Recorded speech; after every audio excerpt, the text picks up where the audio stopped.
Hare Krishna, the 48th Shloka from the 11th chapter, the universal form.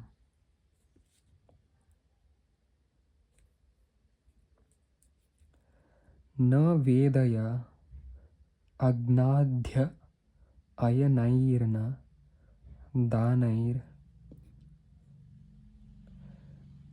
na cha kriyabhir na tapobhir ugraihi evam rupaha shakya aham nrloke drashtum tvad anyena Kuru Pravira.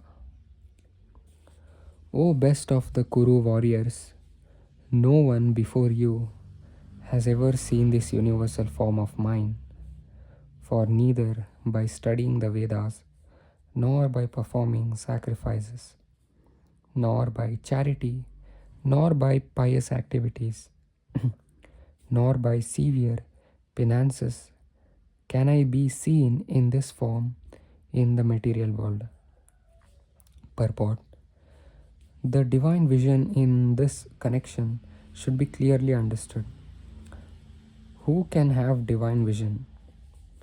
Divine means godly. Unless one attains the status of divinity as a demigod, he cannot have divine vision. And what is a demigod? It is stated in the Vedic scriptures that those who are devotees of Lord Vishnu are demigods. Vishnu Bhaktaha Smrito Daivaha. Those who are atheistic, that is, who do not believe in Vishnu or who recognize only the impersonal part of Krishna as the supreme, cannot have the divine vision. It is not possible to decry and decree Krishna and at the same time have the divine vision. One cannot have the divine vision without becoming divine. In other words, those who have divine vision can also see like Arjuna. But again, divine vision is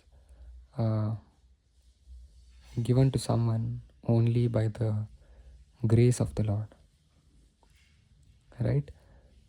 So let's continue. The Bhagavad Gita gives the description of the universal form. Although this description was unknown to everyone before Arjuna, now one can have some idea of the Vishwarupa after this incident.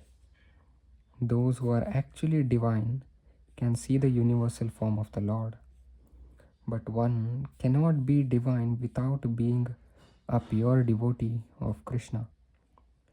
The devotees, however, who are actually in the divine nature and who have divine vision are not very much interested in seeing the universal form of the Lord.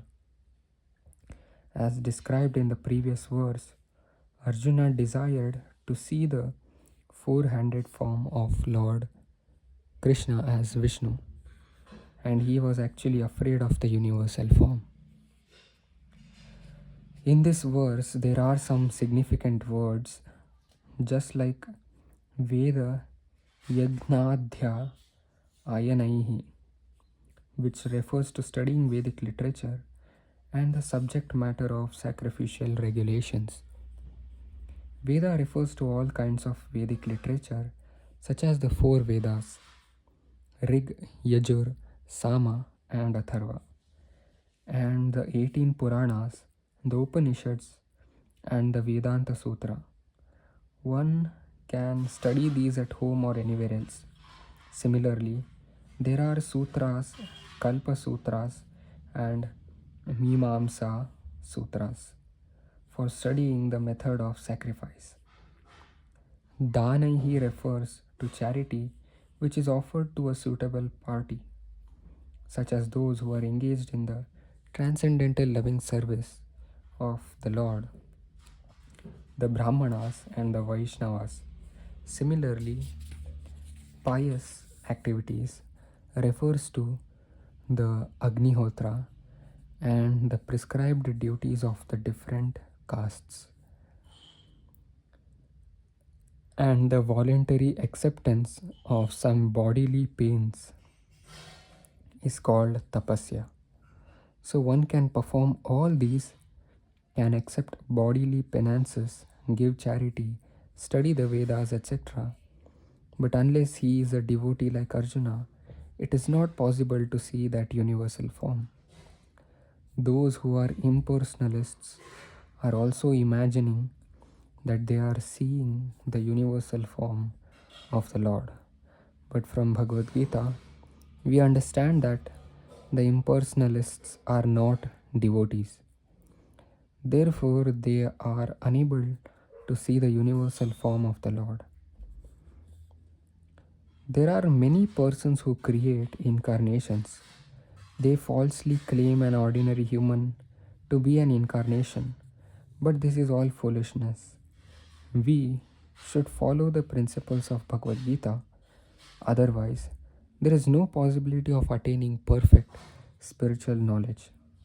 Although Bhagavad Gita is considered the preliminary study of the science of God, still it is so perfect that it enables one to distinguish what is what. The followers of pseudo incarnation may say that they have also seen the transcendental incarnation of God, the universal form. But that is unacceptable because it is clearly stated here that unless one becomes a devotee of Krishna, one cannot see the universal form of God. So, one first of all has to become a pure devotee of Krishna. Then he can claim that he can show the universal form of what he has seen. A devotee of Krishna cannot accept false incarnations or followers of false incarnations. Until the next shloka, Hare Krishna.